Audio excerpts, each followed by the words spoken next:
248 ವೋಟಲ್ಲಿ MLA declare ಆದ್ಮೇಲೆ ನನ್ನ ಮೇಲೆ ಸೋತಂತ ಅಭ್ಯರ್ಥಿ ಅವರಿಗೆ ಕೌಂಟಿಂಗ್ ಮೇಲೆ ಅನುಮಾನ ಬಂದು ಕೋರ್ಟ್ಗೆ ಹೋಗಿದ್ರು.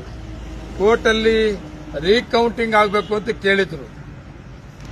ನಾನು ರೀಕೌಂಟಿಂಗ್ ಆಗಬೇಕು ಅಂತ ಅವರು ಕೋರ್ಟ್ಗೆ ಹೋದಂತ ಸಂದರ್ಭದಲ್ಲಿ ಸುಮಾರು ಸಭೆಗಳಲ್ಲೂ ಕೂಡ ನಾನು ಹೇಳಿದ್ದೀನಿ. ನಾನು ಪಬ್ಲಿಕ್ ಸಭೆಗಳಲ್ಲೂ ಕೂಡ ಹೇಳಿದ್ದೀನಿ.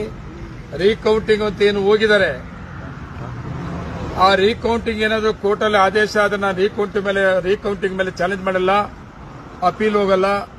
ನಾನು ರೀಕೌಂಟಿಂಗ್ ಅಂತ ಆದರೆ ನನ್ನ ಸ್ವಾಗತ ಮಾಡ್ತೇನೆ, ರೀಕೌಂಟಿಂಗ್ ಆಗಬೇಕು ಅಂತ ಕೂಡ ಹೇಳಿದ್ದೆ.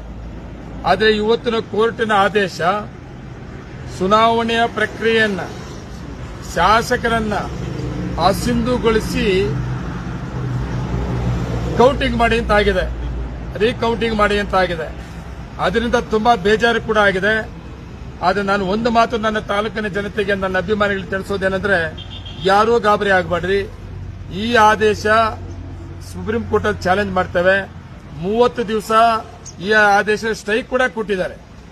ನಾನು ಅವಾಗಲೇ ನೋಡಿದೆ, ಒಬ್ಬ ಮಾಜಿ ಶಾಸಕ ಮಂಜುನಾಥ್ ಕೂಡ ಖುಷಿ ಆಗ್ಬಿಟ್ಟ. ಅವಾಗಲೇ ಏನು ಶಾಸಕರಿಲ್ಲ, ಮಾಲೂರು ತಾಲೂಕು ತಬ್ಲಿ ಆಗ್ಬಿಟ್ಟಿದೆ ಶಾಸಕರು ಅಂತ. ಅದನ್ನ ಹೇಳ್ತೇನೆ ಒಂದು ಮಾತು, ಇಲ್ಲಿ ಶಾಸಕರಿಲ್ಲದೆ ತಬ್ಬಿಲೆ ಆಗಿಲ್ಲ. ಕೋರ್ಟ್ ಕೂಡ ಈ ಆದೇಶಕ್ಕೆ 30 ದಿನ ಸ್ಟೇ ಕೊಟ್ಟಿದ್ದಾರೆ. 30 ದಿನ ಒಳಗಡೆ ನಾನೇನಾದ್ರೂ ಈ ಆದೇಶ ಸ್ಟೇ ಕೊಡದೇ ಇದ್ರೆ ತಾಲೂಕ್ ತಬ್ಬಿಲೆ ಆಗ್ತದೆ. ಆದರೆ ಕೋರ್ಟ್ ಇವತ್ತು 30 ದಿನ ಆದೇಶ ಶಾಸಕನಾಗಿಯೂ ಮುಂದುವರಿಯಬಹುದು, ಅಪೀಲ್ ಹೋಗೋದಕ್ಕೂ ಅವಕಾಶ ಮಾಡಿಕೊಟ್ಟಿದ್ದಾರೆ. ಅದರಿಂದ ಯಾರು ನನ್ನ ಅಭಿಮಾನಿಗಳು, ನನ್ನ ತಾಲೂಕಿನ ಜನತೆ ಗಾಬರಿ ಆಗುವಂತಹದಲ್ಲ. ಇದು ಯಾಕೆ ಹೆಂಗೆ ಆಯಿತು ಕೋರ್ಟ್ ಆದೇಶ ಆಶ್ಚರ್ಯಕರವಾಗಿದೆ. ಆದರೆ ಸುಪ್ರೀಂ ಕೋರ್ಟ್ ಅಲ್ಲಿ ನಿಮ್ಗೆಲ್ಲರಿಗೂ ಕೂಡ ಜಯ ಸಿಗ್ತದೆ. ನನ್ನ ಜಯ ಅಲ್ಲ, ನನ್ನ ತಾಲೂಕಿನ ಜನತೆ.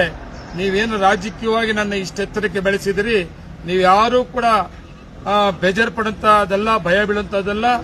30 ದಿವಸ ಏನು ನಮಗೆ ಅವಕಾಶ ಮಾಡಿಕೊಟ್ಟಿದ್ದಾರೆ, 30 ದಿವಸ ಒಳಗಡೆ ಸುಪ್ರೀಂ ಕೋರ್ಟ್ ಅಪೀಲ್ ಹೋಗೋಣ. ಅಪೀಲ್ ಹೋದ್ರೆ ನ್ಯಾಯ ನಮ್ಮ ಪರ ಸಿಗ್ತದೆ. ದಯವಿಟ್ಟು ನೀವು ಯಾರು ಕೂಡ ಗಾಬರಿ ಆಗಬೇಡಿ.